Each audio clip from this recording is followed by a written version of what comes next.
আপনি কি জানেন আমাদের ঘরে ধন সম্পদ আর সমৃদ্ধি আনতে যিনি পূজিত হন সেই মা লক্ষ্মীর আবির্ভাবের গল্প লুকিয়ে আছে পুরাণের এক মহারহস্যের ভেতর? শুধু তাই নয়, লক্ষ্মী পুজোর আচার অনুষ্ঠান, বিশ্বাস আর নানা লোককথা এমন কিছু অজানা রহস্য ধারণ করে আছে যা হয়তো আজও আপনার অজানা। আজকের এই ভিডিওতে আমরা জানব মা লক্ষ্মীর উৎপত্তি, লক্ষ্মী পূজার ইতিহাস, পুরাণের কাহিনী, লোকবিশ্বাস আর কিছু অবিশ্বাস্য তথ্য যা আপনাকে চমকে দেবে। তাই ভিডিও শেষ পর্যন্ত আমাদের সঙ্গে থাকুন, কারণ শেষে আমি বলবো এমন এক রহস্য যা শুধু লক্ষ্মী পূজার সঙ্গেই জড়িত। আর যদি গল্পটা ভালো লেগে থাকে তবে লাইক করুন আর সাবস্ক্রাইব করে রাখুন, কারণ এরকম পৌরাণিক রহস্য আমরা নিয়মিত আপনাদের সামনে তুলে ধরব। চলুন আর দেরি না করে শুরু করি আজকের গল্প, লক্ষ্মী পূজা। চলুন শুরু করি মা লক্ষ্মীর জন্ম কথা দিয়ে। পুরাণে বলা আছে সমুদ্র মন্থনের সময় দেবতা আর অসুরেরা অমৃতের খোঁজে সমুদ্র মন্থন করেছিল। একে একে নানা রত্ন, দেবস্ত্র, এমনকি ভয়ঙ্কর কালকূট বিষও সমুদ্র থেকে উঠে এলো। তখনই এক অপূর্ব আলো ছড়িয়ে সমুদ্র থেকে আবির্ভূত হলেন এক দেবী।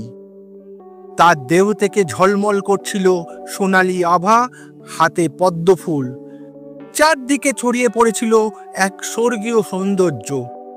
তিনি ছিলেন মা লক্ষ্মী। দেবতা অসুরেরা থমকে দাঁড়ালেন। দেবতারা তাকে স্বাগত জানালেন, আর তখনই ঘোষণা হলো তিনি ধন, সমৃদ্ধি, সৌন্দর্য আর কল্যাণের দেবী। দেবতাদের রাজসভা তার উপস্থিতিতে আরো উজ্জ্বল হয়ে উঠল, আর সেই থেকেই তিনি পূজিত হতে থাকলেন বিশ্বের প্রতিটি প্রান্তে। পশ্চিমবঙ্গ, বিহার, ওড়িশা, আসাম, পুরো পূর্ব ভারতে আশ্বিন মাসের পূর্ণিমা রাতে পালিত হয় কোজাগরী লক্ষ্মী পূজা। কোজাগরী শব্দের অর্থ কে জাগছে। বিশ্বাস করা হয় মা লক্ষ্মী ওই রাতে পৃথিবী ভ্রমণ করেন, ঘরে ঘরে আসেন আর খুঁজে দেখেন কে তার পূজায় জেগে আছে। তাই সেদিন রাত ভোর ভক্তরা নাম জপ করেন, দীপ জ্বালিয়ে রাখেন এবং ভোর পর্যন্ত জেগে থাকেন। বাড়িতে আলপনা আঁকা হয়, মাটির প্রদীপ জ্বলে ওঠে, ধান, চাল, ডাল, মিষ্টি দিয়ে মা লক্ষ্মীকে অঞ্জলি দেয়া হয়। বাংলার গ্রামাঞ্চলে তো এই পুজো যেন এক মহোৎসব। শিশুরা প্রদীপ সাজায়, মহিলারা ধানের গোলায় আলপনা আঁকে, আর পুজোয় সবাই মিলে আনন্দ করেন। আসলে এটি পুজো নয়, এটি একটি সামাজিক উৎসব। কিন্তু এখানেই শেষ নয়, মা লক্ষ্মীর সঙ্গে জড়িয়ে আছে অসংখ্য গোপন কাহিনী। লোককথায় বলা হয় যে ঘরে মা লক্ষ্মী প্রবেশ করে অলক্ষ্মী অর্থাৎ দারিদ্র্যের দেবী সেখান থেকে পালিয়ে যান। তাই ঘর সবসময় পরিষ্কার রাখা, দুয়ারে আলপনা আঁকা, এগুলো কেবল সাজসজ্জা নয়, এর পেছনে আছে এক গভীর বিশ্বাস। ব্রাহ্মণ পুরাণে বলা আছে মা লক্ষ্মী কখনো অলস, নোংরা আর মিথ্যাবাদীর ঘরে থাকেন না। তিনি থাকেন সেই ঘরে যেখানে আছে পরিশ্রম, পরিচ্ছন্নতা আর সত্যবাদিতা। আরেকটি কাহিনী আছে, কুবের ধনদেবতা হলেও মা লক্ষ্মী ছাড়া ধনের কোনো মূল্য নেই। তাই কুবেরের পূজা হয় সর্বদাই মা লক্ষ্মীর সঙ্গে, কারণ ধন তখনই আশীর্বাদ স্বরূপ যখন তার সঙ্গে যুক্ত থাকে মা লক্ষ্মীর কৃপা। লক্ষ্মী পূজার সঙ্গে গ্রামীণ সমাজে অনেক বিশ্বাস জড়িয়ে আছে। বলা হয় পূর্ণিমার রাতে যে বাড়ির প্রদীপ নিভে যায় সেখানে মা লক্ষ্মী প্রবেশ করেন না। তাই সবাই যত্ন নিয়ে প্রদীপ জ্বালিয়ে রাখেন। ধানের গোলাকেও পুজো করা হয়, কারণ মা লক্ষ্মী ধান ও অন্নের দেবী। নতুন ধানের সাথে তিনি ঘরে প্রবেশ করেন। এ বিশ্বাস শতাব্দীর পর শতাব্দী ধরে চলে আসছে। এছাড়াও মিষ্টি, বিশেষ করে নারকেল নাড়ু, যা মা লক্ষ্মীর প্রিয় হিসাবে মানা হয়, তাই প্রত্যেক ঘরে ঘরে নারকেল নাড়ু বানানো হয়।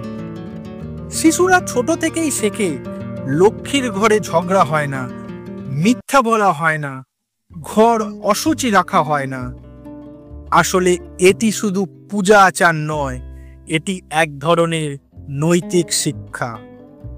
এবার আসি কিছু অবিশ্বাস্য রহস্যের কথায়। প্রথম রহস্য, ভারতের প্রায় প্রতিটি দেবতার জন্য আলাদা মন্দির থাকলেও মা লক্ষ্মীর তেমন বড় কোনো মন্দির নেই। কেন জানেন? কারণ শাস্ত্রে বলা আছে তিনি গৃহদেবী, অর্থাৎ ঘরে ঘরে পূজিত হন। তাই তার প্রকৃত মন্দির হল প্রতিটি মানুষের ঘর।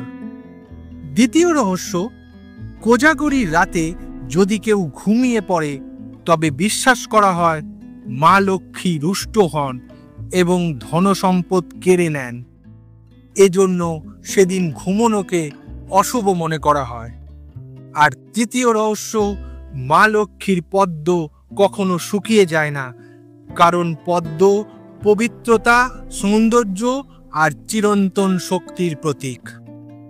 তাহলে দেখলেন, লক্ষ্মী পুজো কেবল এক ধর্মীয় অনুষ্ঠান নয়, এটি আমাদের সমাজ, সংস্কৃতি, বিশ্বাস আর জীবনযাত্রার সঙ্গে মিশে থাকা এক অনন্য উৎসব। মা লক্ষ্মীর আশীর্বাদে আমাদের ঘর ভরে ওঠে ধন সম্পদে, কিন্তু মনে রাখবেন, তিনি শুধু ধনই দেন না, দেন শান্তি, দেন সুখ এবং সৌন্দর্য।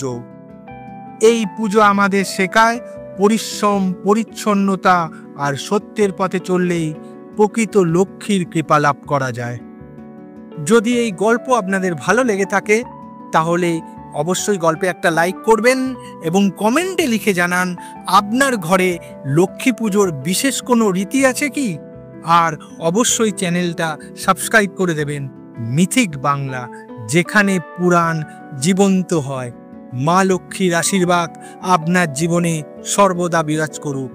নমস্কার, ভালো থাকবেন, দেখা হবে নেক্সট ভিডিওতে। নমস্কার।